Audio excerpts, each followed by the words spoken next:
I'm head teacher at Edwards Primary School, and it's a school of 295 pupils with quite a diverse catchment. We've got 54 service pupils, 24 traveller pupils and 15 looked after children within the catchment. In September of last year we came across the Pegs to Paper programme. I was introduced to it by Simon, who is just down the road. He was quite keen to promote it within the school, and we were looking for something because we had a gap with our writing and wanted to improve handwriting. So it seemed a natural progression. We started with the project in September with just a small group of children, and then very rapidly moved on, seeing the success of it, moved on to bigger groups, to eventually the whole class using it, and interventions then were rolled out across the school. So we've got small intervention groups in years 1 and 2, 3 and 4 and 5 and 6, and the impact of it has been felt right across the school. As such, we've promoted it on hosted events in the school. The children were very engaged from the start with Pegs to Paper. At first it was exploratory, it was building towers, it was measuring each other, it was looking at the colours and just generally having a bit of fun with the pegs. It rapidly then moved on to actually more focused teaching, following the Pegs to Paper cards, and we saw very quickly that the children were progressing.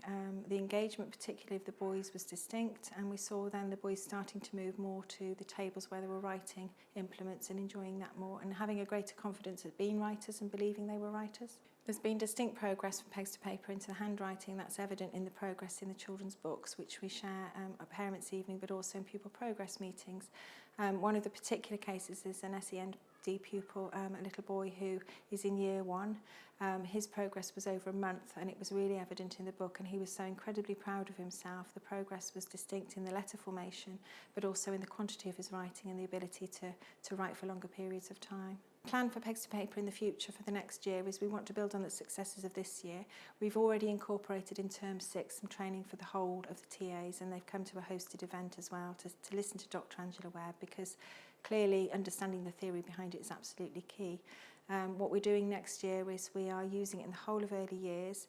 We're also using it in our transition between early years and year 1, and as such the early years teacher is becoming a year 1 teacher to take it up with her. In addition to that, we have got booked training for TAs so that we have dedicated Pegs to Paper TAs across the school, and they will shadow and support other TAs to ensure that it is done correctly, because the key element is the vocabulary, but it's also making sure that it's done correctly from the start and understanding how it progresses.